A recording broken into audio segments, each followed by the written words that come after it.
Honest opinion का नए अंक में आपका स्वागत है। दोस्तों, आज के अंक में हम इस बात का विश्लेषण करेंगे कि अगर भारतीय जनता पार्टी झारखंड विधानसभा का चुनाव जीत जाती है तो वो किसको अपना मुख्यमंत्री बनावेगी। ये तो सबको पता है दोस्तों कि पिछले दिनों शिवराज सिंह चौहान जब यहाँ आए थे, जो कि अभी झारखंड के चुनाव प्रभारी हैं, तो उन्होंने स्पष्टता से कहा था कि हम चुनाव जो है बाबूलाल मरांडी के नेतृत्व में लड़ेंगे। लेकिन उन्होंने ये नहीं कहा कि बाबूलाल मरांडी को हम मुख्यमंत्री पद का भी उम्मीदवार बनावेंगे या जीतने पे मुख्यमंत्री बनावेंगे। इसलिए संशय की स्थिति बनी हुई है, कयास का बाजार गर्म है, लोग तरह तरह की बातें कर रहे हैं।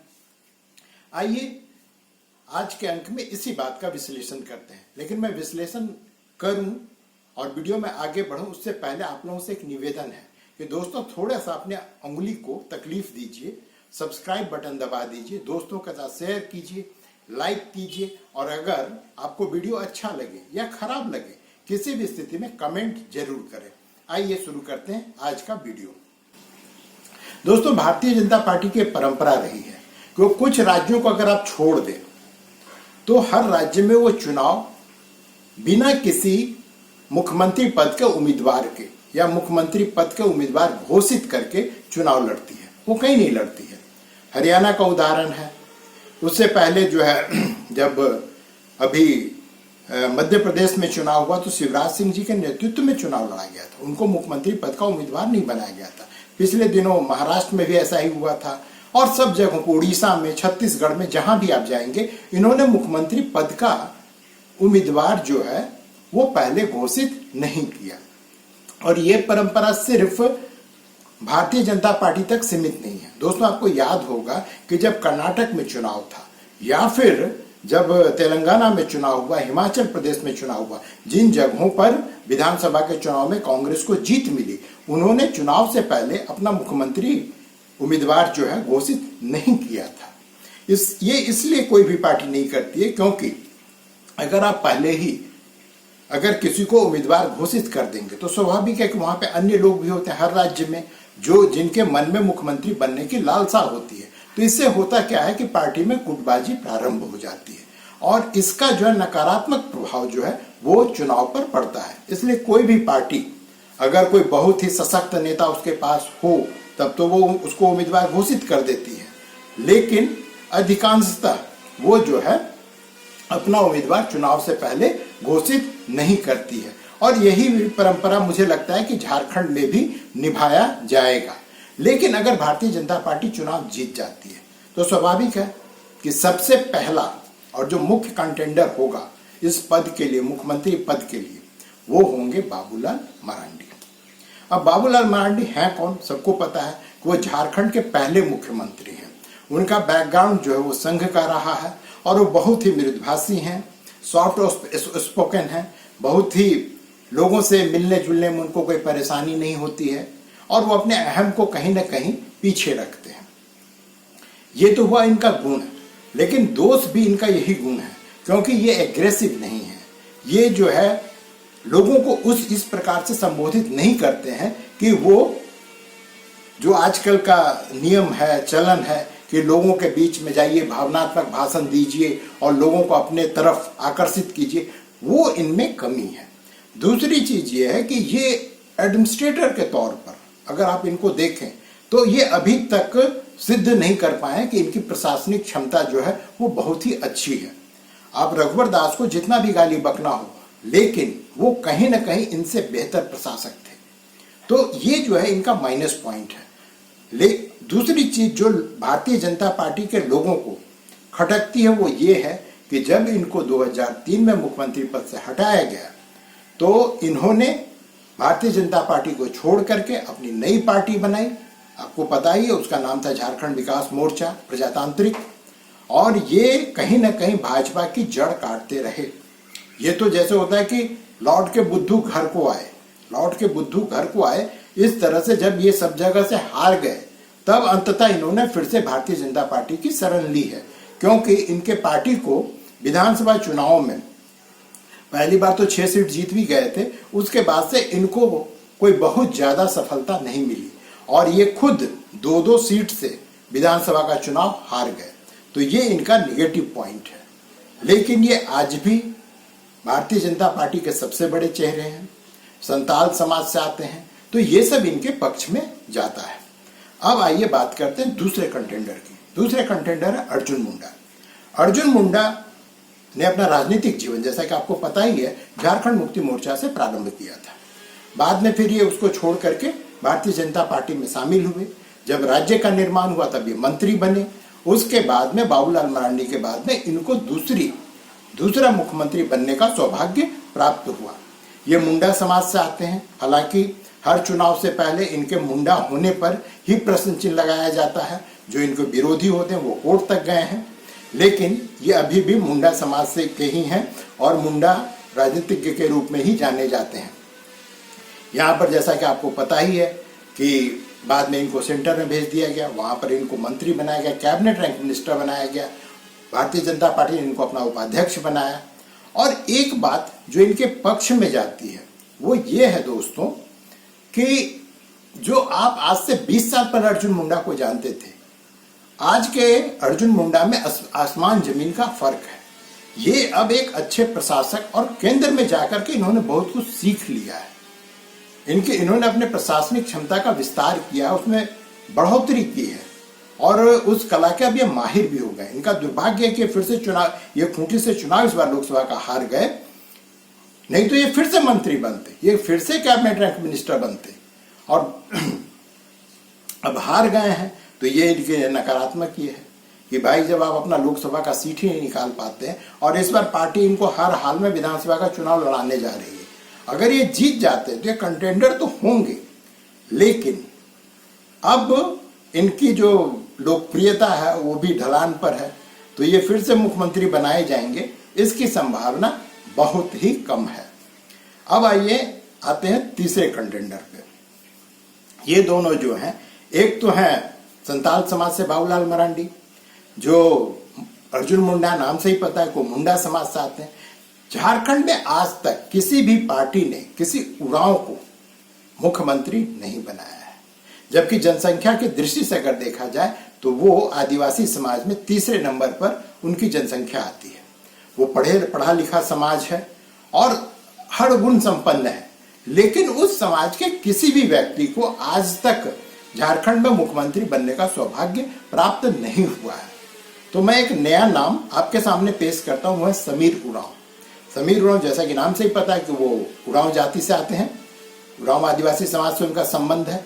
ये भाजपा का जो एसटी मोर्चा है उसके राष्ट्रीय अध्यक्ष रहे हैं और ये राज्यसभा के सदस्य रहे हैं। इस बार लोकसभा चुनाव ये हार गए हैं, लेकिन इनके पक्ष में एक बात जाती है कि ये अभी बंद मुट्ठी हैं।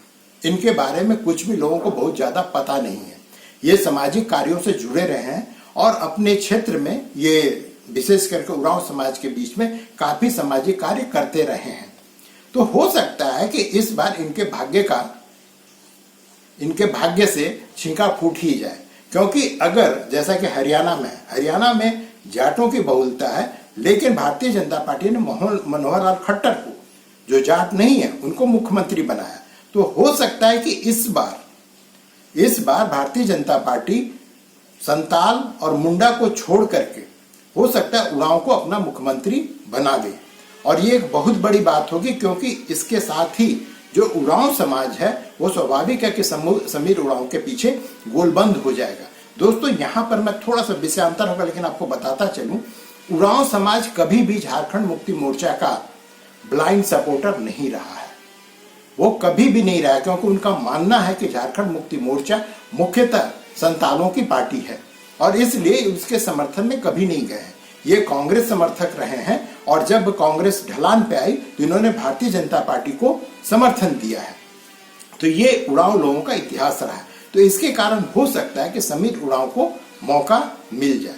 इसी प्रकार से दोस्तों, यहाँ पर आदिवासी और जो पिछड़े वर्ग के रघुवर दास, इनको तो मुख्यमंत्री बनने का मौका मिल गया है, लेकिन अब तक यहाँ पर किसी भी अनुसूचित जाति के अर्थात एससी समाज के, दलित समाज के किसी भी व्यक्ति को किसी भी पार्टी ने मुख्यमंत्री का पद नहीं दिया है।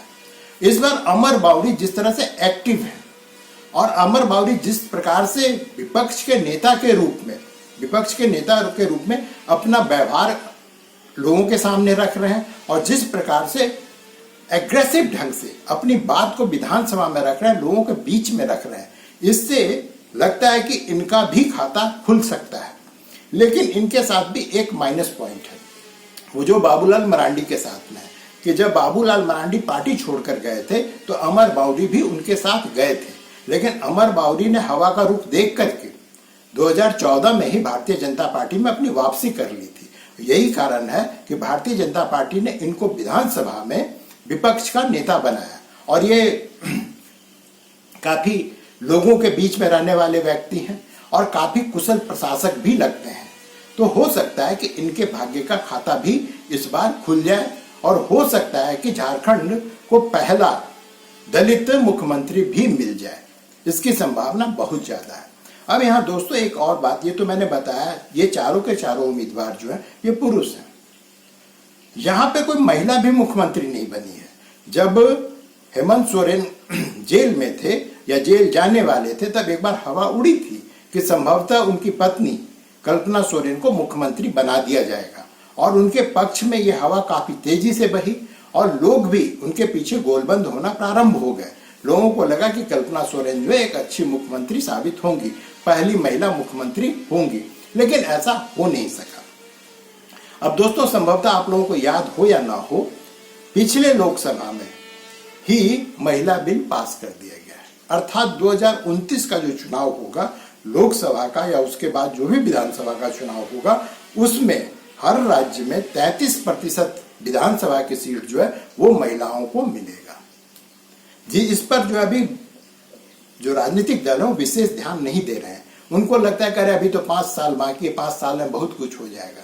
लेकिन हो सकता है कि भारतीय जनता पार्टी, क्योंकि इस मामले में भारतीय जनता पार्टी का रणनीतिकार बहुत ही तेज है, हो सकता है कि इस बार भविष्य को देखते हुए झारखंड को अगर भारतीय जनता पार्टी जीतती है तो पहली महिला मुख्यमंत्री भी मिल जाएगी।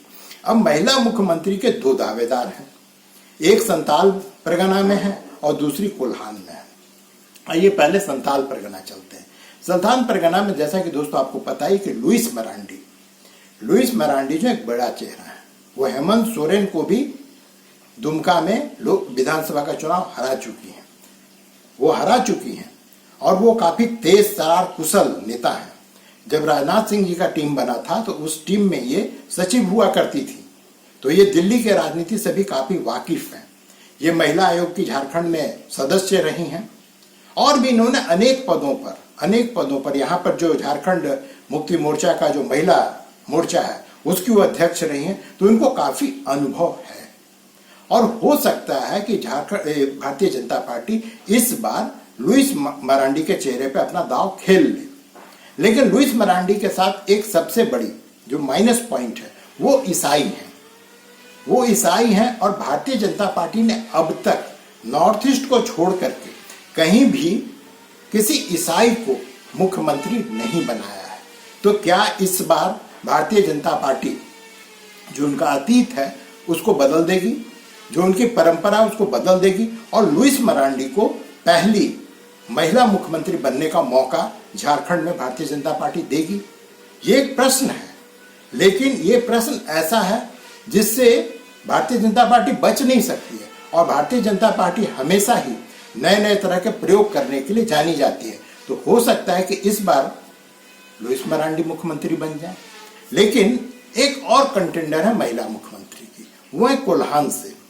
आपको दोस्तों याद होगा मधु कोड़ा जो है पहले निर्दलीय मुख्यमंत्री झारखंड के बने थे। वो अपने पार्टी के इकलौते विधायक थे, लेकिन झारखंड मुक्ति मोर्चा और कांग्रेस ने मिलकर के उनको मुख्यमंत्री बनाया था। मधु कोड़ा का इतिहास आपको पता ही कि पहले वो भारतीय जनता पार्टी में थे, फिर उनको टिकट नहीं दिया गया, लक्ष्मण गिलुआ से उनका विवाद था, तो उसके बाद वो पार्टी छोड़कर चले गए। 2009 में उन्होंने अपनी पार्टी बनाई, उसका नाम उन्होंने रखा था जय भारत विकास पार्टी। तो उस पार्टी का तो वजूद भी नहीं है। लेकिन 2019 के लोकसभा चुनाव से पहले मधु कोड़ा ने अपनी पत्नी गीता कोड़ा को कांग्रेस में शामिल करवा दिया और वो पश्चिम सिंहभूम से लोकसभा का चुनाव जीत गई। और उसमें तो कोई विशेष चर्चा नहीं हुआ। कांग्रेस इस बात पे खुश थी कि भाई उसको एक सीट जो है यहां से मिल गया है, लोकसभा में उसका एक सांसद पहुंच गया है। लेकिन 2024 के लोकसभा चुनाव से पहले गीता कोड़ा जो है कांग्रेस को टाटा बाय बाय करके फिर से भारतीय जनता पार्टी में शामिल हो गई। उनको टिकट दिया गया, वो चुनाव नहीं जीत पाए। ये सारी बातें गीता कोड़ा के पक्ष में नहीं जाता है, ये उनका माइनस पॉइंट है। लेकिन चुनाव हारने के बावजूद जिस प्रकार से अभी वो सक्रिय हैं और जिस प्रकार से उन्होंने अपना व्यवहार पार्टी के अंदर बना करके रखा है और जिस प्रकार से कोल्हान भारतीय जनता पार्टी को बार बार चुनाव हारने पर मजबूर कर रही है, क्योंकि वहां पे 14 सीट है। इस बार जो है 2019 के चुनाव में सिर्फ उसको 1 सीट मिली थी। तो अगर गीता कोड़ा कोल्हान से अगर सीट निकाल के आ जाती है, अगर वहां से वो 6, 7, 8 सीट निकाल देती हैं, जिसकी संभावना अर्जुन मुंडा और जो बड़े बड़े नेता अगर सबको वहां से खड़े होंगे तो है।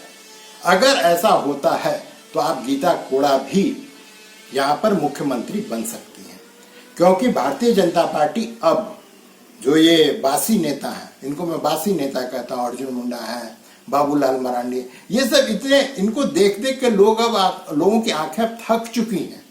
और जब ये मुख्यमंत्री थे तो इन्होंने कोई ऐसा कोई बड़ा करिश्माई कार्य नहीं किया, न इन्होंने अपनी प्रशासनिक क्षमता को इस प्रकार से प्रदर्शित किया कि लोग इनको याद करें या लोग चाहें कि नहीं वो बड़े भले मुख्यमंत्री थे। ये लोग शरीफ व्यक्ति हैं, लेकिन शरीफ शराफत से प्रशासन नहीं चलता है।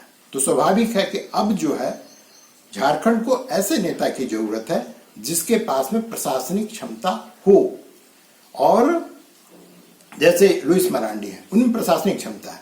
गीता कोड़ा के पास में ये नहीं है।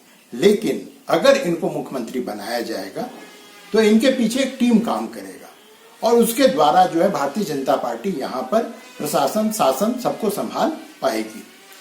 ये तो रही दोस्तों मेरे विचार। अब आपके विचार में इनमें से कोई मुख्यमंत्री बनने लायक है, या आप अपने क्षेत्र में किसी और नेता को देखते हैं जो भारतीय जनता पार्टी का मुख्यमंत्री बन सकता है? जरूर लिखिएगा, हमें इसका इंतजार है। तो आज का अंक तो दोस्त यहीं पे खत्म हो रहा है। अगले अंक में फिर मिलेंगे, तब आपसे फिर किसी नए मुद्दे पे बात होगी। आज आज्ञा दीजिए, नमस्कार।